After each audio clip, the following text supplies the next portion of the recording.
Okay, today we're going to be translating conic sections.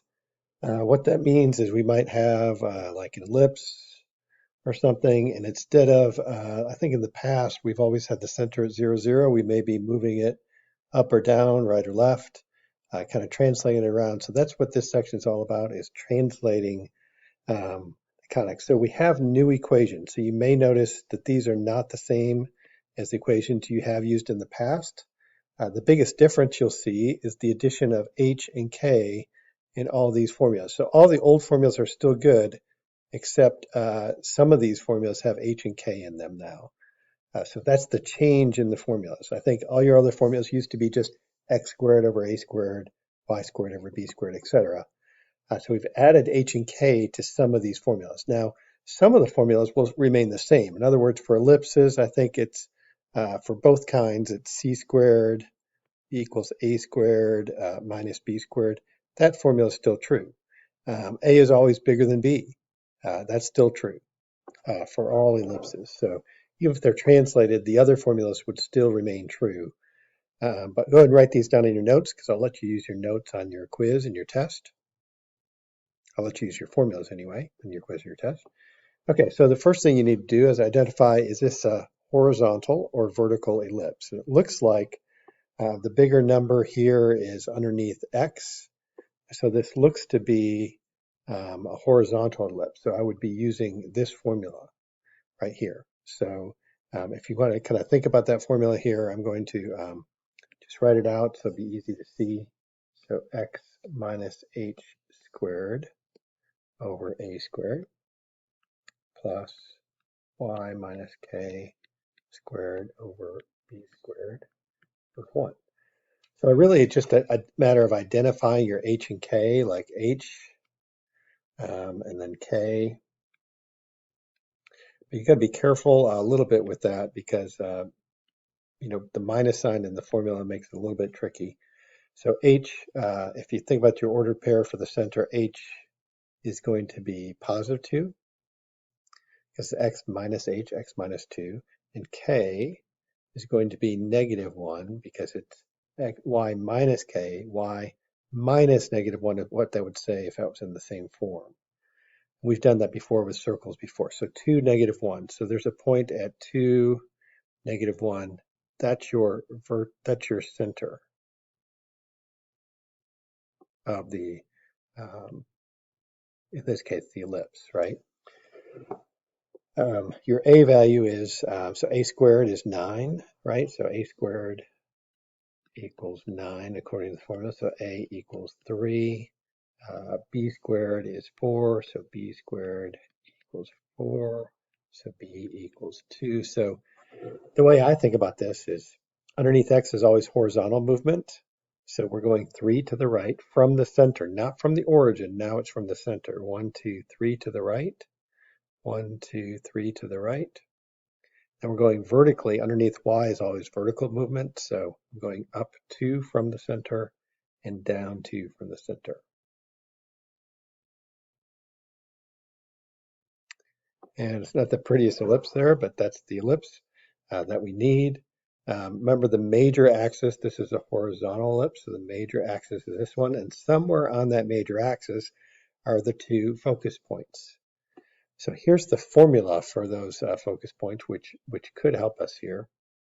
So h plus or minus c comma k. So let me write that down here so we have it. H plus or minus c comma k. So h plus or minus c comma k. So order pairs for the focus point should be h, which is 2, plus or minus c, I don't know yet, and then k is negative 1. So to figure out c, I might need to use the formula. I believe it's c squared equals a squared minus b squared. So c squared equals, let's see, a squared is 9 and 4, so 9 minus 4. C squared equals 5. So c equals a square root of 5. So square root of 5, 2 plus or minus square root of 5. So that's the exact ordered pair. Square root of 5 is like 2 point something. So 2 plus 2 point something is about 4 point something, so somewhere in this area is a focus point. Again, I have the exact ordered pair right there. Subtract 2 point something somewhere in this neighborhood. Again, it's going to be on the major axis. Those are going to be the two focus points for this graph. What's the equation of this kind? So this is kind of working backwards. So you might first look at it and say, well, this looks like a vertical ellipse. So you look back at the formula for a vertical ellipse. This is the formula you need. When you're first starting, it's a good idea to go ahead and just write the formula to start with. So this would be x minus h squared over, I guess it'd be b squared, plus y minus k squared over a squared equals 1. The way I would do it is think, okay, horizontal movement, that's going to be 3. Vertical movement looks to be 4. The center, I definitely want to identify the center is what, 2 comma negative 1. So this is going to be x minus 2 squared over, see, horizontal movement is that, so it's going to be 9 plus y minus, or sorry, plus 1, very similar to the other equation, and this could be 16 equals 1. Again, underneath y is vertical movement, underneath x is horizontal movement. If you keep that in mind, this actually isn't that much tougher than what we've done before with ellipses. So it's just our center has changed. One way of thinking about this is not the way I do it, but some students really like doing this. They pretend for a minute that that's the new axis, like that's the new origin there. So whatever the center is, it's almost like you're pretending that's the new origin. So they kind of like in their mind are drawing like the origin right there at the center. And then you're doing exactly the same if that was the case. But that's just another way of thinking about it that some students like to do. Go and write down all these formulas for horizontal ellipses. Again, these formulas actually work for both translated hyperbolas and the ones that have the center at 0, 0. The reason is because you just plug in 0, 0 for h and k, and they're the same exact formulas that we used to have. So go ahead and write all these down, and we'll use them to graph this ellipse right here. So first you have to identify what type of ellipse. I see it's, or I'm sorry, it's a hyperbola because there's a minus sign there. Y is first, so right away I'm looking at this going, okay, let's see, this is going to be a vertical hyperbola. So I might just think about when you're first starting out, go and just write the formula there for a vertical hyperbola. So this would be y minus k squared over a squared minus x minus h squared over b squared equals 1. So identify your center first. So that would be hk. So hk would be hk. It's going to be x, y minus, oh, h is x minus h. So 3 is actually h. Careful on that one. And then k is negative 1 there. So 3, negative 1 is your center. I guess that's the center. And then y is always vertical movement. So I'm going at the a squared there. So a would be 2. So I'm going up 2 and down 2. X is horizontal movement. So I'm going, that's b squared. So b is 4. So 1, 2, 3, 4. 1, 2, 3, 4. And if you're doing hyperbola, instead of drawing an ellipse or something here, you want to finish out the dot box. Oops, I think I did that last point wrong. There we go. And then you want to draw your dotted horizontal lines there. So best you can. Boy, this can be hard with the smartboard, but we'll try here.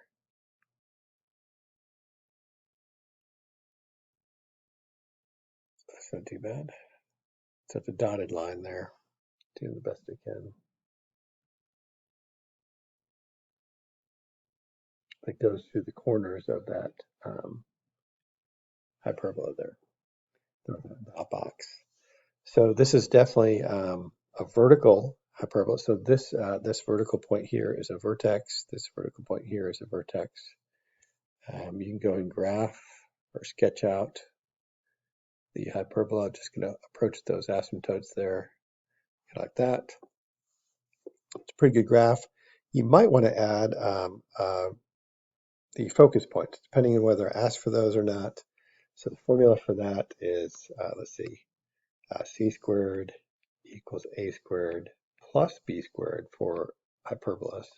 So this would be c squared equals, I guess, 4 plus 16. So c squared equals 20. Take the square root of that, c equals, I guess that would be 2 root 5, or square root of 20.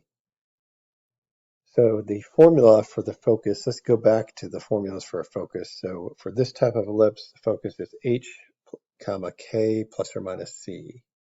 H comma k plus or minus c is our formula. So h is 3, comma k is -1 plus or minus 2 root 5. Those are the exact ordered pairs. That's how I want you to write it. 2 root 5 is about 4 point something. So 3 comma -1 plus 4 point something is either positive 3 point something. So 1, 2, 3, somewhere right in here is a focus point. -1 minus 4 point something is 5 point something. So somewhere in here is a focus point as well. And again, those are vertical because this is a vertical hyperbola. Let's look at this one. So we're looking at things backwards. First, we have to decide, is this horizontal or vertical? Hopefully you see this is definitely a horizontal hyperbola because it goes off to the right and left. So you want to use this formula. And so we're going to copy that down here. I like to write the formula first. So x minus h squared over a squared minus y minus k squared over b squared equals 1. So you want to identify your center. So your center here is -2 comma 2. That's your h and k. H and k. And you want to identify the vertical movement. Looks like 3 there and 2 to the right, 2 horizontally. So I think we have enough information to go ahead and write our graph here. So this would be x minus h, which is -2, so x plus 2 squared, over horizontal movement is 2, so this would be 2 squared or 4, minus y minus k is 2, so y minus 2 squared, over b squared. Y is always vertical movement, so I'll put 3 squared there, which is 9, equals 1. It's actually pretty quick there.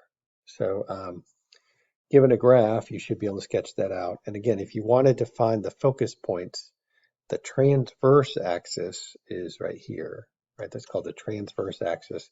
And somewhere out here, a distance of from here to some point, I'm not sure exactly where to go. Out here will be at the focus point, a distance of c away. Again, you'd have to plug in the formula c squared equals a squared plus b squared. So I think c would be square root of 13. So you go square root of 13 to the right, that's about 3 point something. And then square root of 13, 1, 2, 3 point something, somewhere right there. And then you can use the formula to write the exact ordered pair there, which I guess would be, the formula is h plus or minus c comma k. So this would be, I guess it'd be -2 plus or minus square root of 13 comma k, which is positive 2. So those are the exact order pairs of the focus if you needed to get that. That's probably the toughest part about these hyperbolas here is getting the focus point right, I think. That is the end of your screencast.